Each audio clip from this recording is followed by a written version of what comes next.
And the members, the gang of, they don't like to call it a gang, the group of 7. The group of 7 are working on their bill. So Judge Carter, Mario Diaz-Balart. Mario Diaz-Balart was actually here a couple weeks ago in the Valley, met with some of my constituents, but he's a congressman from Florida. And he and a few other members are actually working really hard to make sure we come up with a system that works. When you've got a system that's been broke since the 60s, basically, when we got rid of other guest worker programs, we haven't had one in place. And during the 80s, when Reagan passed his package, he didn't put in a program in place that worked. And when you talk to people in the business community and people in hospitals, and I had a meeting not too long ago with all the hospitals in my district, the executives from all the hospitals, they've said they were very nervous about their lack of doctors, having people to work or help in our communities. They're nervous about the lack of nurses. When I met with my churches, it's a Catholic church are known for bringing in priests. My priest in Hanford, my church in Hanford that I attend, actually has brought in a priest from Nigeria. So everybody goes through the process of immigration. When you talk to Microsoft, for example, they're actually looking for 6,000 people. And we've actually lost an investment that could have gone into the U.S., but because they couldn't get people through the visa system, they've built that facility in Canada as close as they could to their facility in Washington. And that's an opportunity that we as Americans lost with an office building because of the few visas they couldn't get for a special group of people. So it's a system that's been broken. It affects a lot of people. Obviously down to us here in the Valley on the ag side. The ag portion is very important, and it's important to me here in the Valley. So it's something I've been spending a lot of time on and making sure that I'm part of the conversation so that whatever we do it right, so that we're not facing this issue for the next 40 years. And that's been a little frustrating, but it is something that needs to be resolved, and it's something that I'm proud to be part of and working towards resolving. I think what else we've been working on. There's been a lot of bills, and there's thousands of bills that have been going through, and so there's every issue under the sun. I don't know, Justin, all right. You want to start? Justin's, I should have introduced my staff. Obviously you met Andrew. You guys like him. Cole Rajewski. Justin Mendes. And Alicia is actually brand new to my office. For those of you who don't know, when I was in the assembly, I had a girl by the name of Jane Metcalf working for me for 2 years, and I kept her on, and she handled all my constituent issues, veterans issues, whatever it might be with constituents. And she had a family. She got married while she was working for me, and she also had a baby. And her family lived up in Fresno, and we were happy that she started a family, but going through the process, it was really hard for her to drive to Hanford to work and leave her and be far away from her family and her child throughout the day while she was at work. So she took a job with Assemblyman Jim Patterson and in Fresno so she could be closer to her kid and to her parents who were watching her kids. So Alicia's taking her position, and anybody's got issues with any government agency, federal agency only. We do not get into state, we do not get into local, but federal agencies. Alicia's your girl, and she's been helping out quite a few people, and it's great to have her on the team, so welcome.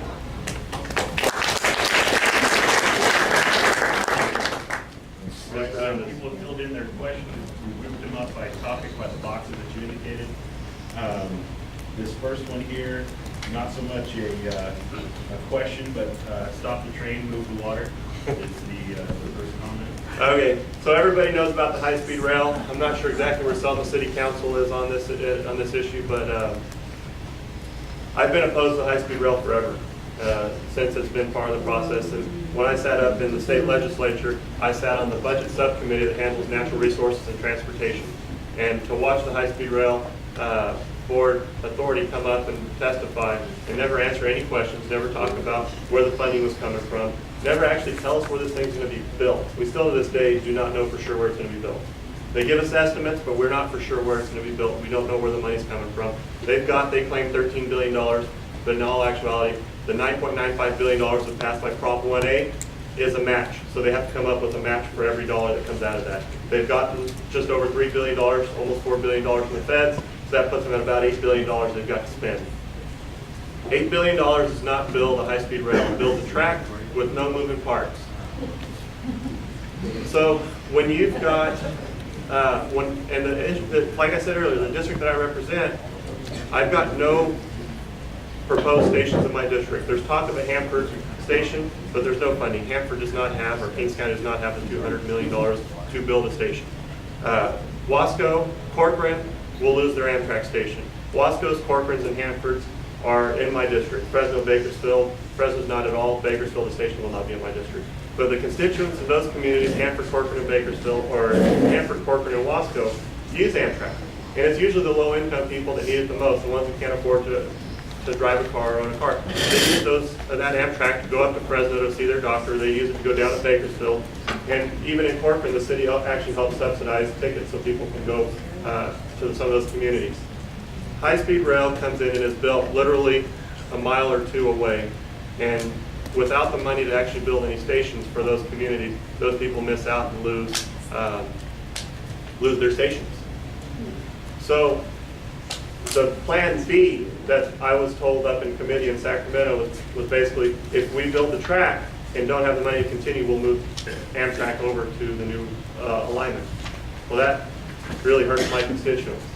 And then when you look at all the different places that we've had to make cuts, education, public safety, and all these things going on in our communities, and I know that our chief of police is probably feeling it. I know you're new to the area, or to the job title, but we've had some serious issues. Some of my communities are all reporting 50% increase in crimes, and it's the crimes that doesn't put you in prison. It's the crimes that put you in jail for the 5 minutes before they release you.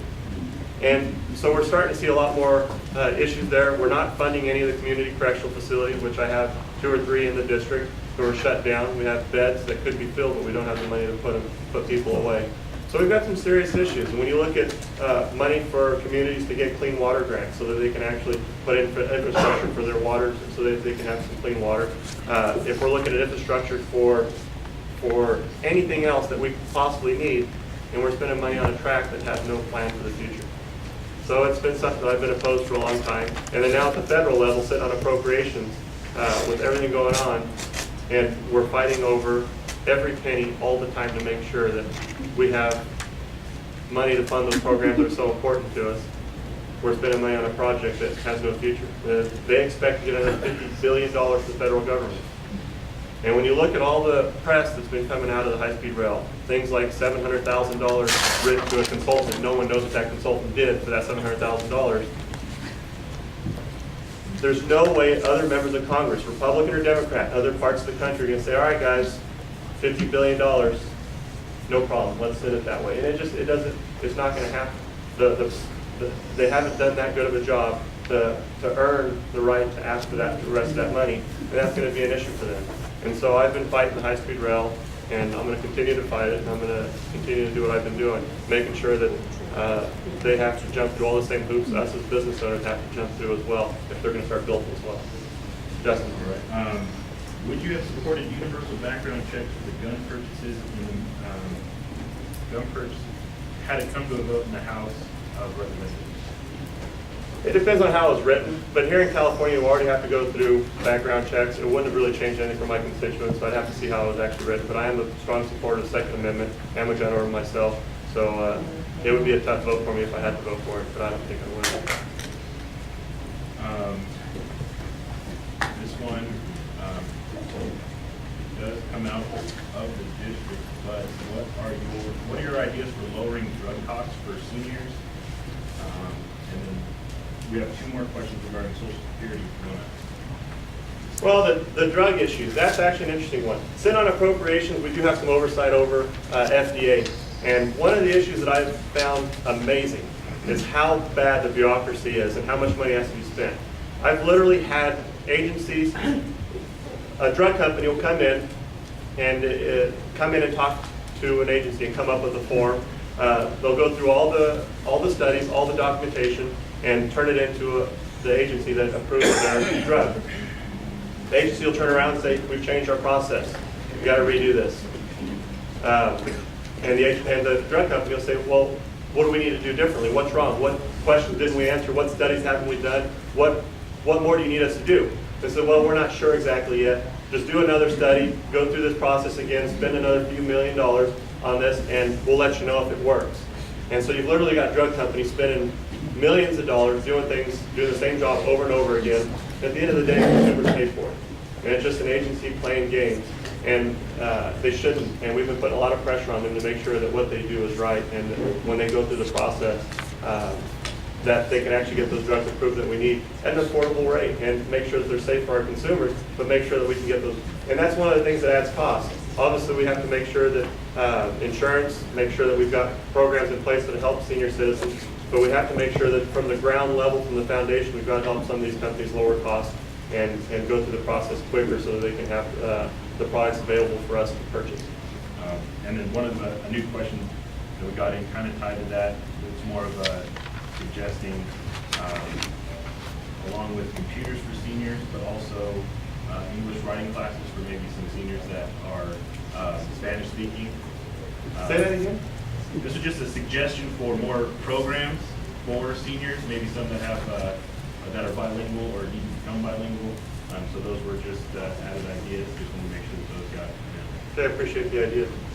It's ESL classes. It's not bilingual, sir. I'm sorry. Well, that's what I mean when they're English As a a second second learning, yes. language Yes. classes. Thank you.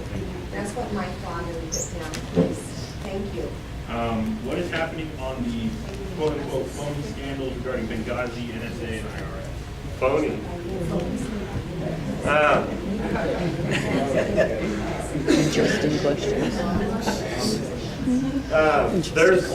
They're going to continue to work, and the interesting about Benghazi is the Republicans in California actually get together for lunch once a week while we're in D.C.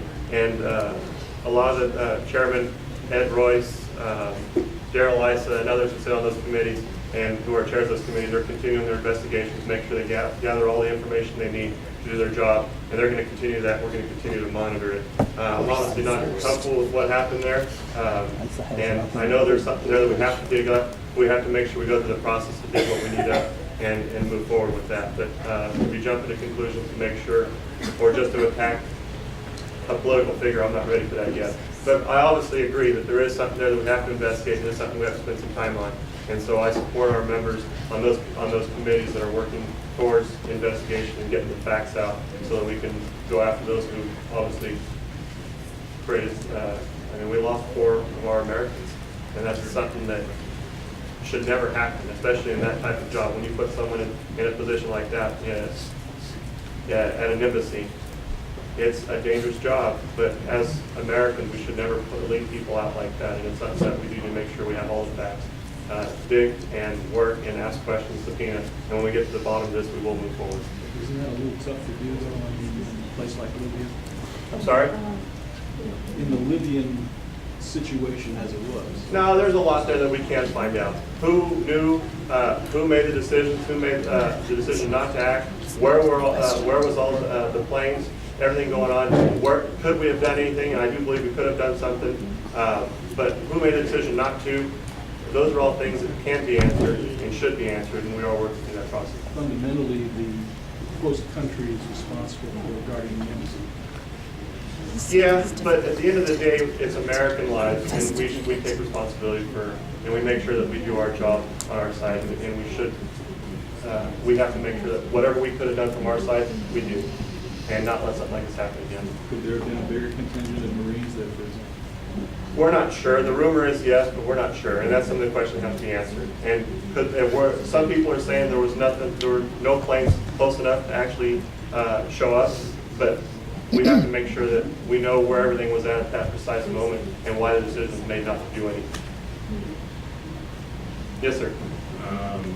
What are you doing to promote education in the Valley, specifically regarding college students and their rates doubling? And then another question regarding your stance on lowering student loans. Well, lowering student loans, I think it was August 9th, we actually, and I know everybody says Congress doesn't do anything, but we passed the bill out of the House, and the Senate actually followed through, and they voted 81, I think it was 81 to, it wasn't a full 9, I think a few members didn't vote off, didn't add on or didn't vote. But it was a bipartisan bill. It went through both houses, and we solved the student loan issue. The president did sign it into law, and so we helped out there. As far as lowering costs of